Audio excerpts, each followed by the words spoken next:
One of the greatest tragedies of modern life is the problem of loneliness, our inability to enjoy the bliss of solitude, the feeling that we are alone in this world. You often find, if you visit old age homes, daycare homes, you find many of the elder members of society expressing a feeling of despair when they look back towards the earlier years of their life. There is no greater tragedy than this feeling of despair. When we look back, we feel that we didn't make full use of the opportunities that life presented before us. That's why one great thinker said that the wise man or the wise woman doesn't sit by the roadside, but he or she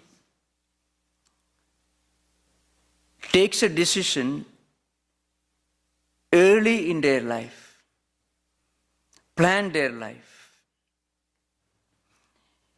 There's an old Vedantic tradition which says that our activities in secular life should be guided by a central guiding principle. It's called dharma.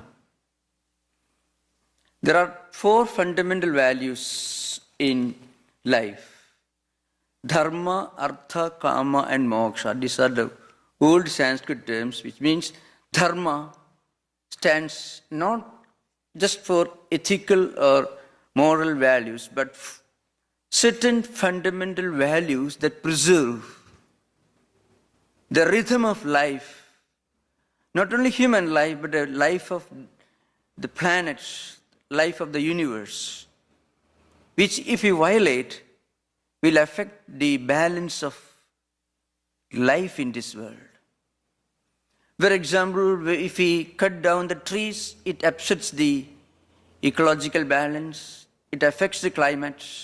When we pollute the air or water, or when we pollute through sound pollution, all these will affect the inherent balance and harmony of life in this world. So the word dharma has got a much higher and deeper implication, higher than just an ethical moral value, something without which we cannot exist in this world, something which sustains the rhythm of life, sustains life and also existence. Truth is, for example, is one dimension of this dharma in our daily life. Morality is another dimension. Love, harmony, integrity, peace, all these are different shades of this principle of dharma. Now, life to be meaningful, to be a pilgrimage, should be guided by this principle of dharma. That's the old Vedantic view. The ultimate goal is moksha, liberation. Moksha doesn't necessarily mean death or heaven, but rather going beyond the empirical, going beyond this cycle of birth, life, death, and of course, rebirth. We come to a stage where we transcend the empirical, transcend the psychophysical dimension of our life. We become one with the eternal, omnipresent spirit. This is the real implication of moksha, liberation, in both Buddhism and also in Vedanta. In Buddhism also, when we completely transcend the pratitya samutpada, the 12-link cycle through which we all evolve, move from stage to stage. In Vedanta, going beyond the psychophysical process of evolution. So at the one end we have dharma, at the other end we have moksha. Now, when you take a human body, when you work in the office for 12 hours of the day, when you have to live in a family or a society, when you have to do shopping, driving, and engage in all secular activities, you cannot always make sure that you are moving towards liberation. In fact, there is a theory, that is a very misguided theory, that too much of obsession with the transcendental will make you inherently inefficient. One anthropologist, who cannot be accused of being impartial, of course, he made a statement. He says, the Catholic countries of Southern Europe, like Portugal, Spain, and Italy, and also some of the Latin American countries like Argentina and Brazil, they register a lower rate of economic growth due to Catholic values, which insist on certain fundamental religious values. So Protestant nations like Germany, the Scandinavian countries, Britain, all these are much more advanced because they have shaken off the shackles of dharma. Dharma means certain eternal spiritual value. This dharma ideal is not a principle confined to Oriental tradition. Dharma exists in Jewish, Islamic, and Christian, all traditions. So one view is that if you give importance to certain principles of dharma, like family structure, the sanctity of the institution of marriage and all this, it will lower the economic growth rate. It's a theory put forward by a modern anthropologist. Now, the point is, according to Vedantic tradition, life is not a journey from dharma to moksha.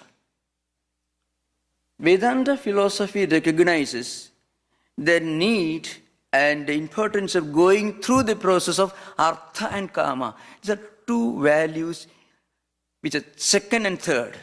First one is dharma, the last one is moksha, fourth one. Between these two, there are two fundamental values. One is artha and kama. Artha really means means.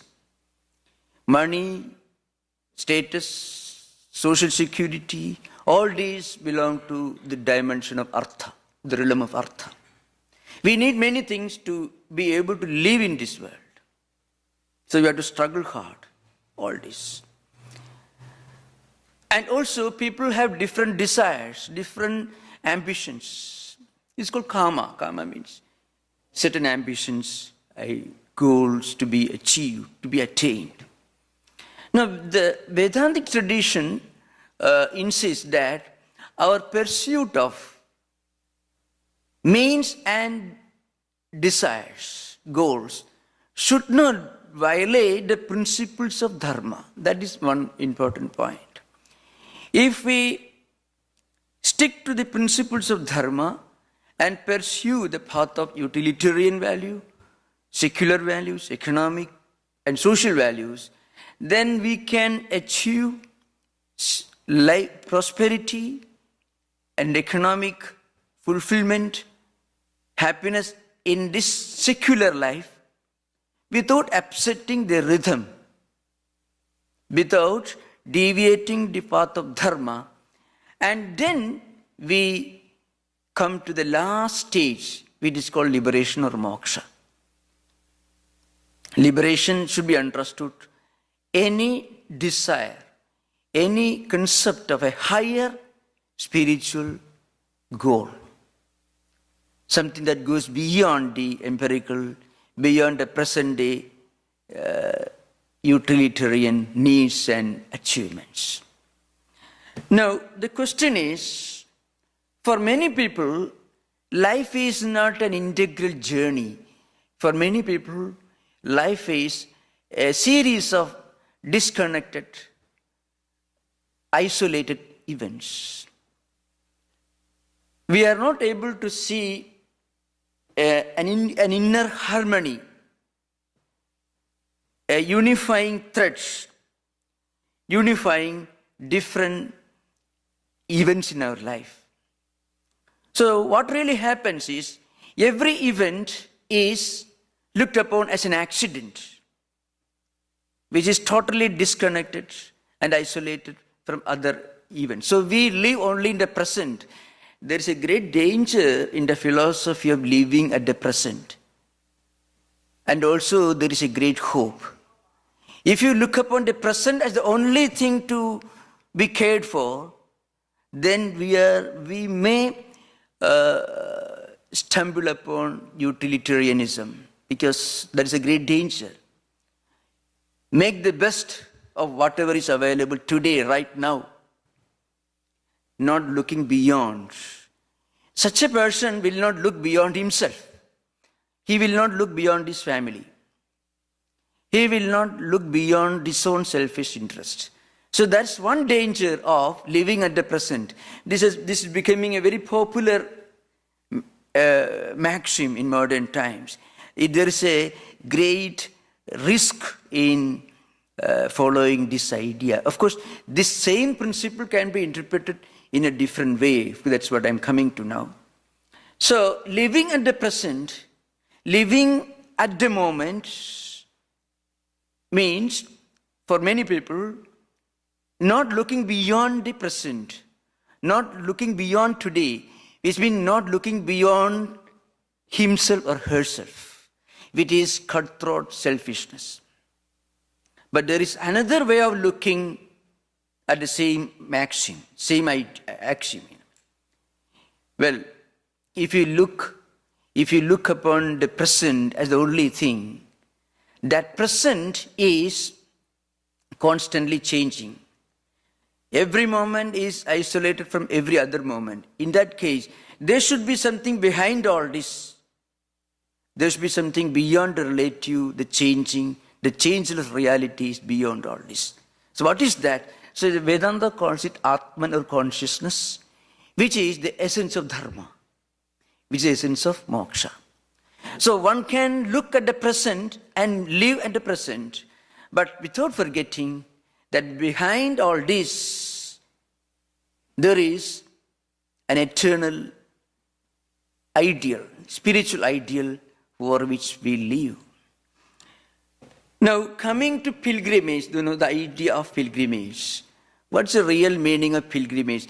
Life can be looked upon as a pilgrimage, and you can also interpret the ritualistic process of pilgrimage. First, I shall come to the latter one.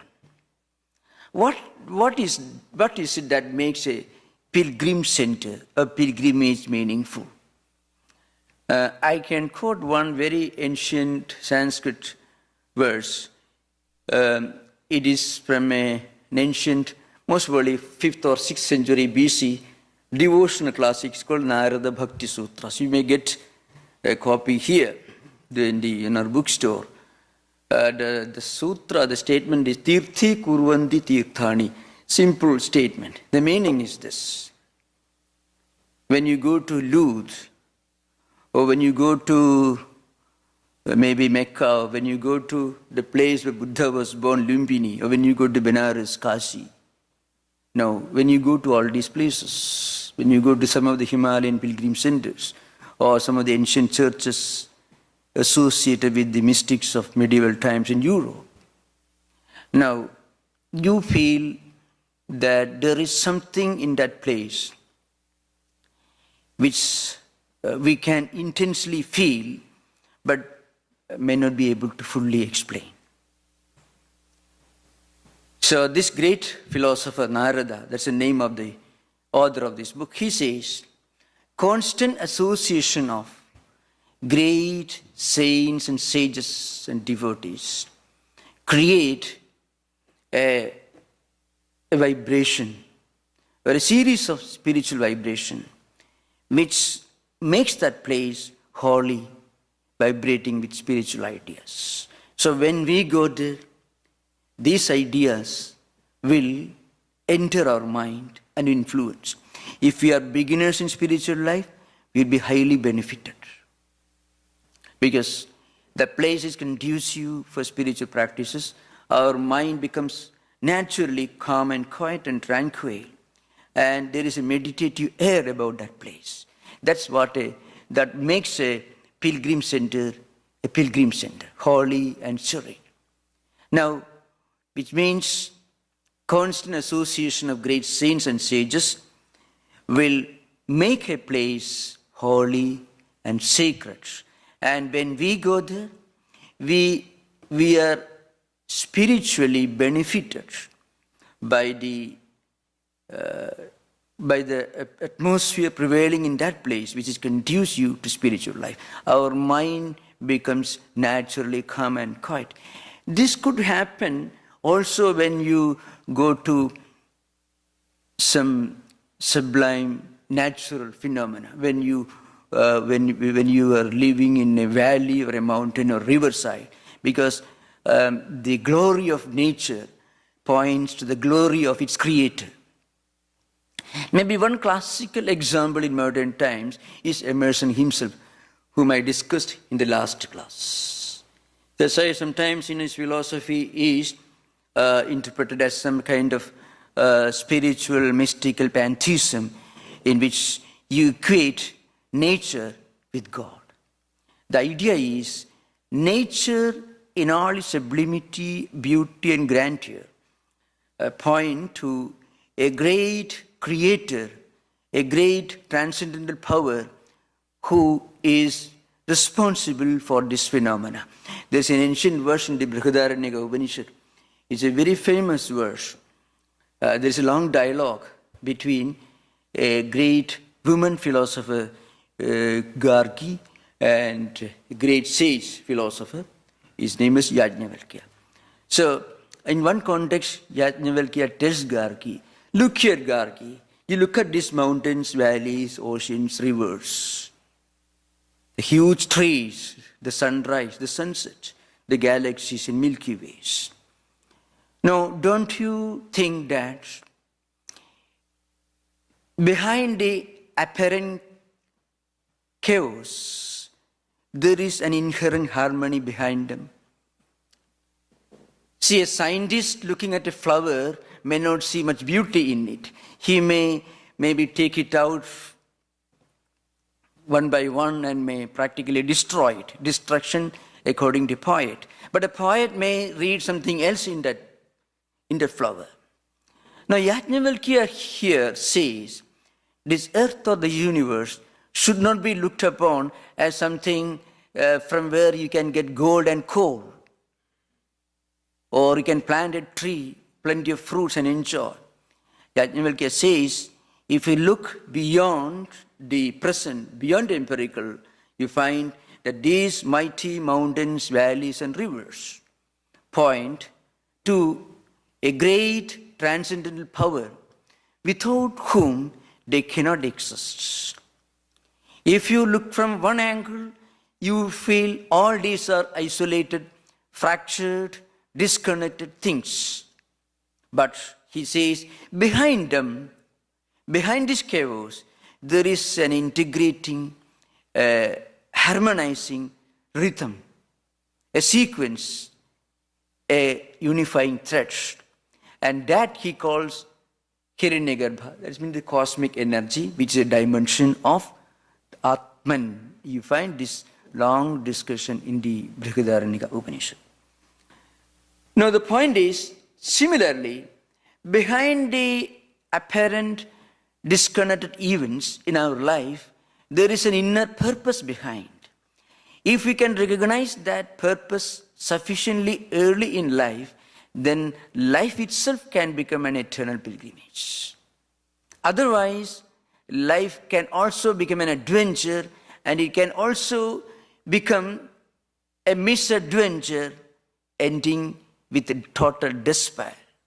These are different interpretations. That's why, as I said earlier, one great philosopher once said that The intelligent person who understands the real purpose of life, who understands that all activities, all secular activities should be guided and should be guided by and according to a fundamental guiding principle called dharma, then life becomes a pilgrimage. Otherwise, it becomes an adventure, it could become a misadventure. That's why sometimes at the end of the journey, when we look back, when you become 80-year-old, 90-year-old, you need not become that old, of course. It's possible even at a much earlier age. When you look back, what did I achieve? What did I earn? You may have worked hard, trillions of dollars in bank, but what is that money after all? Only a figure in the computer screen, nothing else really speaking. You cannot eat all the trillions of dollars. We can consume only for what our body permits us to consume. And normally people who work too hard all their life, without this guiding principle of dharma, will not have much physical or mental health to consume much when they get old. Because the anxiety, the hyperactivity will make them sufficiently incapable of enjoying not even trillions of dollars, even a few dollars of a day. So, the point is this, life should be guided by an important guiding principle, dharma. That's why these are four fundamental values, dharma, artha, kama and moksha. In fact, one great German Indologist who was responsible for the first complete edition of Rig Veda, the oldest Vedic literature in modern times, was Max Muller. He was, to begin with, according to some tradition, which is almost confirmed by now, is that he was really a missionary. And his purpose was to publish Vedic literature, so that the whole world will understand how absolutely ridiculous Vedic philosophy is. But then once he started reading, incidentally he never went to India. He was mostly living in London, but he had the help of many great scholars. When he started reading some of these great verses in the Vedic literature, Gita and so on, he became almost a fanatical Vedanti.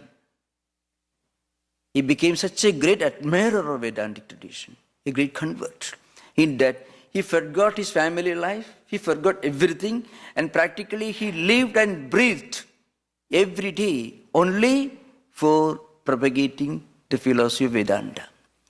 He says in his long introduction to Rig Veda Samhita, first edition, he says, one of the greatest contribution of Vedic way of life, Vedic tradition, is presentation of human life as a natural, inherent pilgrimage from artha through kama towards moksha, but always guided by dharma. That's what he says. He interpreted not as a philosopher, as a mystic, but as a person, as a man representing the common people. What is the greatest contribution of Vedic way of life? According to him, it is this: the insistence that we can enjoy life in this world. He was not speaking on behalf of mystics or mendicants. He was speaking on behalf of people who have their secular duties and responsibilities in everyday life. And he said, there is only one way that we can avoid falling into utilitarianism. That is by being guided by the principle of dharma. As I said earlier, the dharma has got three dimensions. In our moral, ethical life, it functions as truthfulness. In our emotional life, it functions as a kind of integrity, being honest and also true to oneself. And at the cosmic level, the same dharma functions as a thread, as a unifying, harmonizing power that integrates the whole phenomenon of human life, universe, and also seasons. So in the Rigveda Samhita, there is a statement which says,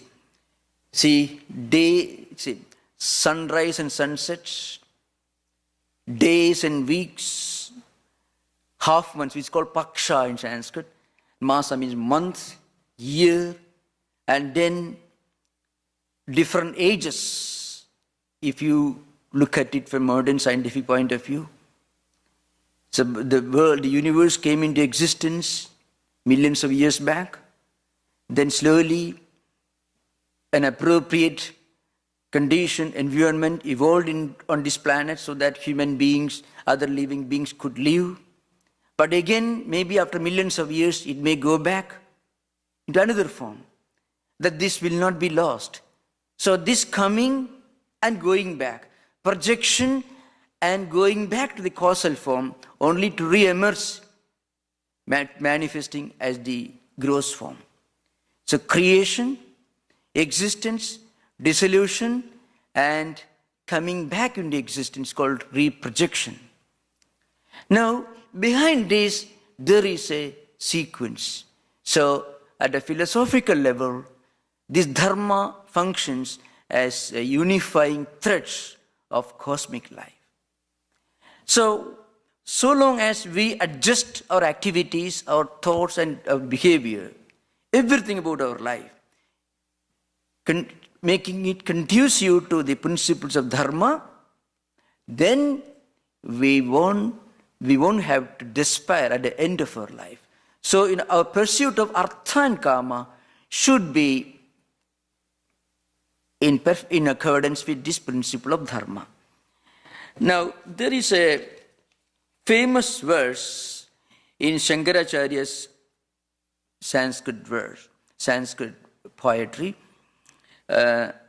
which gives the picture of what happens if we do not pay attention to this principle of dharma.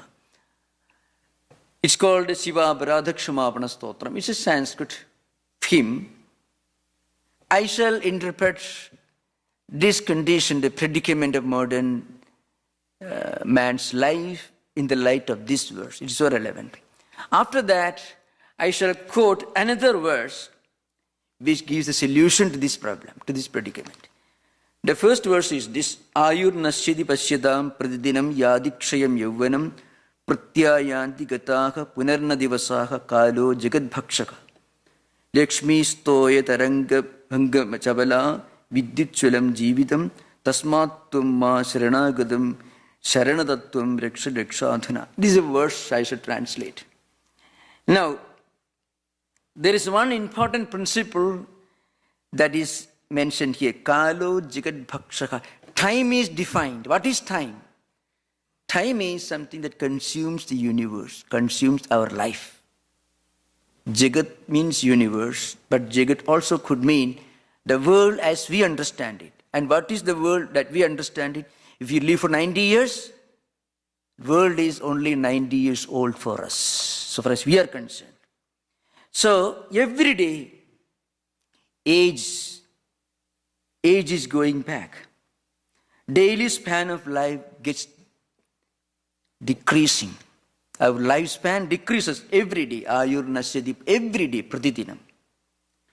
And then what happens? We are proud of our health and energy when we are young. When we are young, we forget that there is such a thing as death. And even when we get old, unfortunately, we try to reverse the evolution of human mechanism by struggling to blacken the hair and whiten the teeth. But that doesn't really pose a great challenge to time, because time is the consumer, the eater of the universe, eater of life. What is time? One very interesting philosophical definition of time. Time is a great glutton. And what does it eat? It eats our life. So every day this is happening. But we forget. Forgetfulness, as I said on another occasion, can be a great blessing. Without the ability to forget, we cannot live in this world. We should forget many things even to maintain our psychological health. But forgetfulness also can be a great source of trouble. We forget the fact the youth, beauty, energy, and strength will one day disappear. That may give us confidence for the time being, but the price we have to pay for that confidence is in the form of total despair after a few decades. So Shankaracharya makes this statement. Every day, lifespan decreases, youth disappears, and days disappear, they will never return. And what happens? Time swallows the whole universe. It eats up the whole universe. But then we forget Lakshmi Toya Tarangam Bhangam. See, Toya Tarangam, Toya means water. See, waves in an ocean. Waves can never remain permanent. Lakshmi is the goddess of wealth.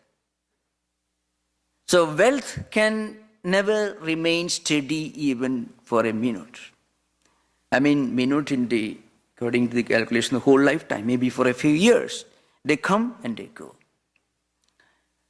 But the mystery of life is we forget that. Often we forget what is certain and obvious, and we remember what is uncertain and not so obvious. What we often forget is the only thing that is certain, that is obvious.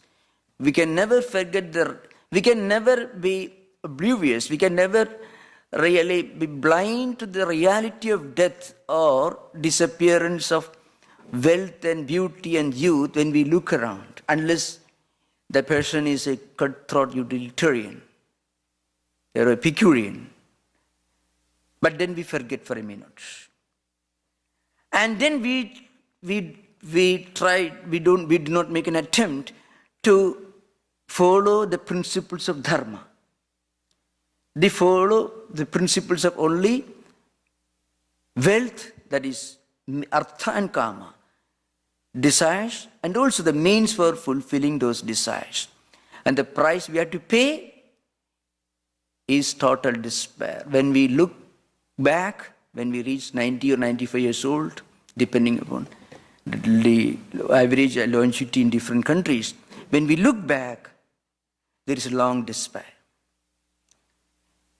long sigh. This could be avoided if you take a decision sufficiently early in life. That's why Shankaracharya compares wealth to the forms and pebbles and waves in the ocean. Now, what's the solution? The same teacher gives an interesting solution, and that is a great philosophy of life. It's not Advaita or metaphysics. That's something very interesting. Here we are not talking about Advaita or metaphysics of Brahman. We are talking about what happens around us to every one of us. The most illiterate person, also the greatest mystic. Same thing happens. The difference is that the philosopher, the wise person, takes an early decision. Others belong to two categories. Those who are forced to take a decision when they get some tragic blows in their life, and those who never open their eyes even when they're to confront unfortunate tragic events. Now, there is a solution given here. This verse comes in Shivamanasa Puja, another verse. Atmatvam girijamatihi sakachara prana shariram griham. Prana means vital energy.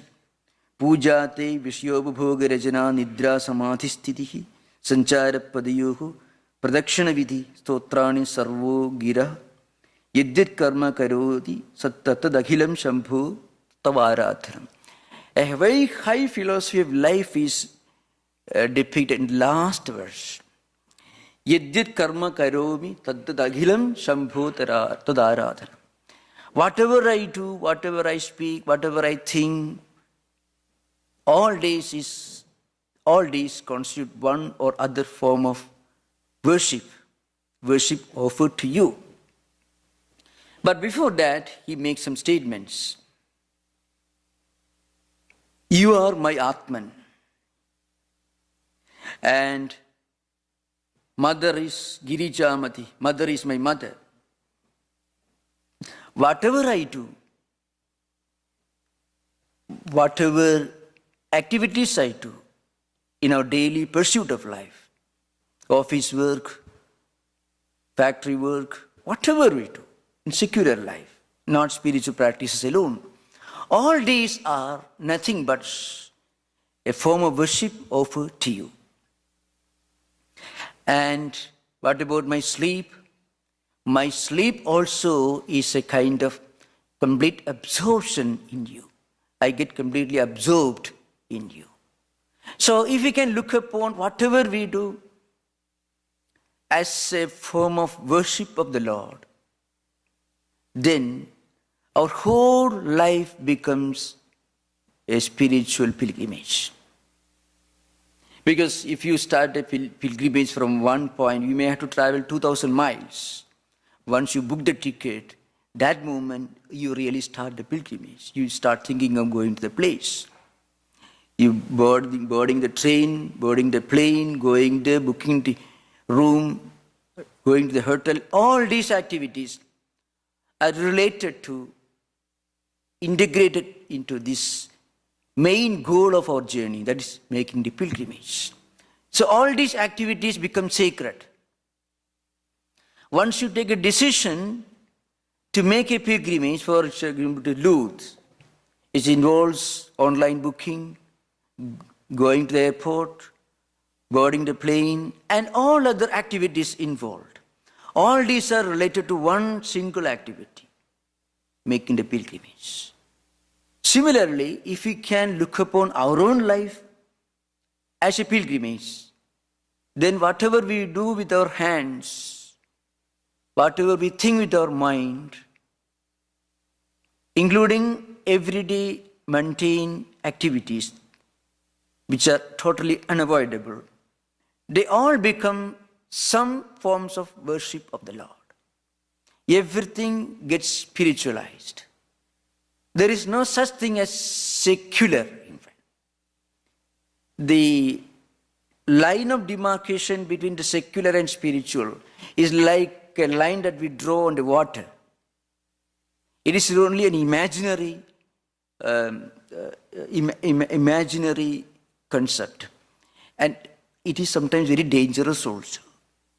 So in many of the religious traditions, where people think that they can please their God by doing harm to others who do not belong to their own religion, there is a strong line of demarcation, a veritable Berlin Wall between the secular and spiritual.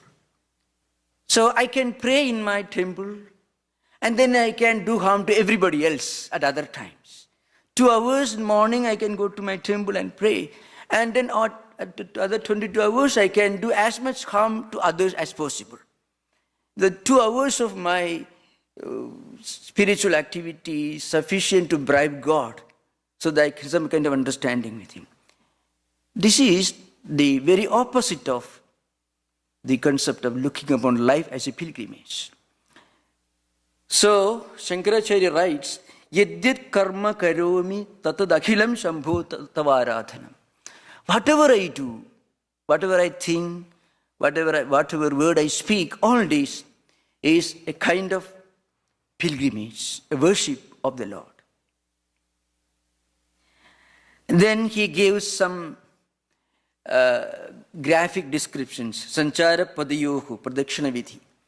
So in ancient temples, there is a ritual. You go around a temple in clockwise.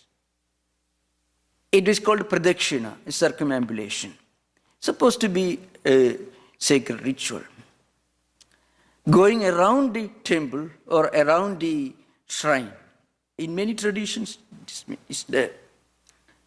So when I walk, it is a kind of going around the shrine. So when you go for an evening walk, that also is a kind of circumambulation, going around the shrine. If the whole universe is an expression of God, if whole life is a pilgrimage or a worship,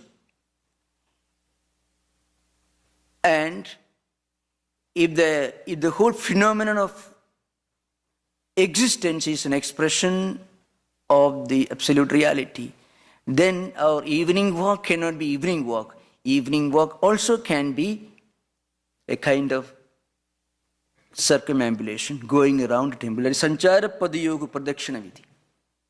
When we walk, it is a kind of going around the shrine, because the universe is an expression of the divine.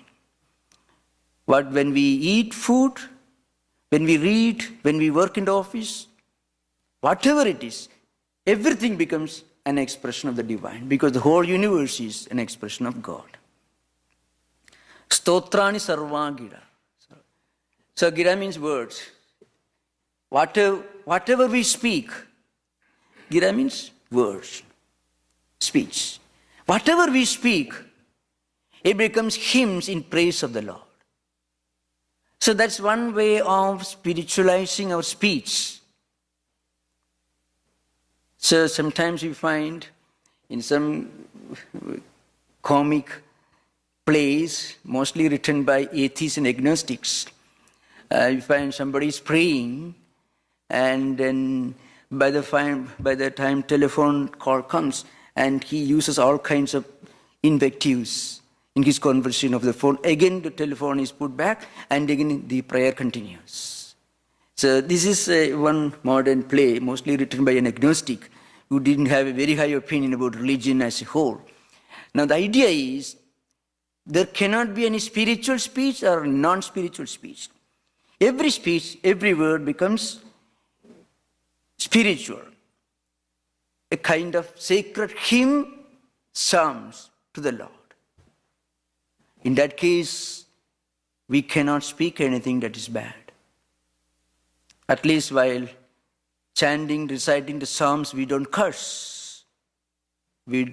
Similarly, if we look upon our speech as a sacred word, we cannot use any wrong word. One of our most famous monks, Swami Renganathananda, he was a great senior monk of the order, passed away, well-known international speaker. There is an interesting incident in his life. He was a small boy growing up in a village in Kerala. So once, perhaps when he was 4 or 5 years old, he was playing with children, and a child came back, returned home one day, and used perhaps a word which may not be acceptable, or which may not be considered to be acceptable in civilized circles, so to speak. So his mother scolded him and then told him, look here, you should not use such a word, because Mother Goddess Saraswati is the deity, goddess of learning and goddess of speech, according to Hindu tradition. She is sitting on your tongue. So don't use that. He narrates that incident. So that's why Stotrani Sarvagira means every word, every speech becomes a sacred mantra, a sacred hymn. And then Shankaracharya says, Yadyat karma karomi tatu dakhilam sambhodavaradhanam. So whatever I do, whatever I speak, everything is a form of worship. So we can and we must try to turn our life into a pilgrimage. The point is, if we do not make an attempt in that direction, whether we succeed or not, if we do not make an attempt in that direction, there is always the danger of life becoming a series of disconnected, fractured, isolated events, often mutually contradictory and conflicting. And that's why sometimes at the end of the journey, at the end of life, when we become old, when we look back, we feel, well, I should have taken a decision long back. That's why the great Swami Shivananda, he was a great monk, and he was the founder of Divine Life Society. He made a statement, the wise man doesn't sit by the roadside. He takes a decision early in life. One of the statements in the devotional classic of Bhagavata, it's a very interesting statement. It comes from a boy, Prahlada, is a great devotee. So he was playing with other children. So he made the Kaumara Acharit Prajnaka. The intelligent man or woman begins when he or she is young, not too old. It doesn't mean that when you get old, there's no need, it's impossible, not at all. It doesn't mean.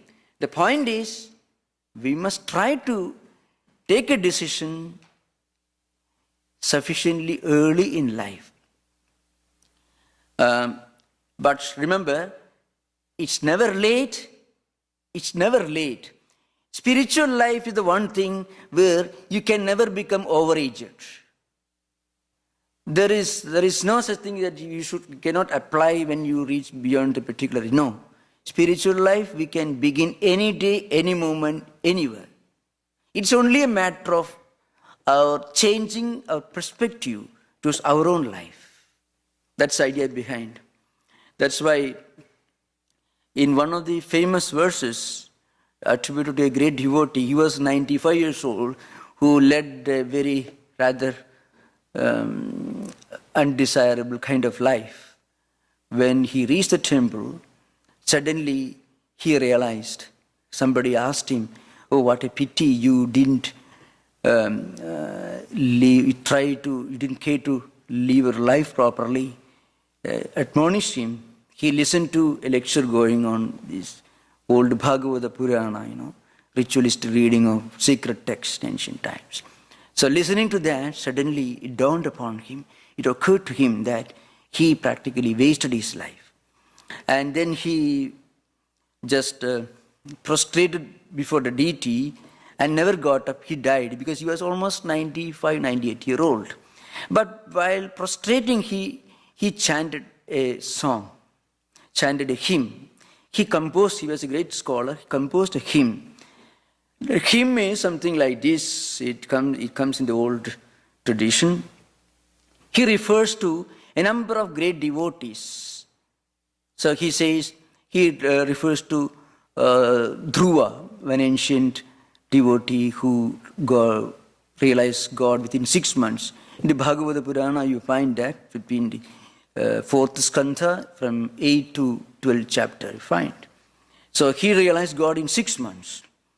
And then an actress suddenly played the role of a saint in a play, and that even completely converted, and she became a saint. Like that, he refers to a number of earlier saints. Finally, he says, I am only 98 years old.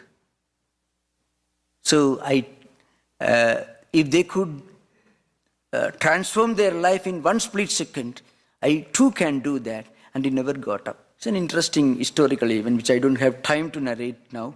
The point is this: in spiritual life, we are never late, and we are never too old or too young. We are never overaged. Any day, any moment, we can do that. So life can be a pilgrimage if we can take an intelligent, wise decision. Otherwise, as I said earlier, it could become a series of isolated, mutually conflicting and contradictory events. And it could become an adventure. It could also, in many cases, become a misadventure. So, and then at the end of the journey, we may have to look back in total despair, where I have lost a golden opportunity.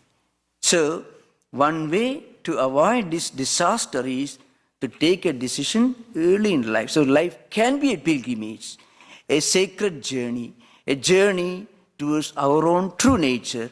If you believe in Advaita or if you believe in monotheistic religion, a journey towards the presence of God, as you find narrated in the works of Brother Lawrence, Philokalia, and many other mystical works. Thank you. Namaskar.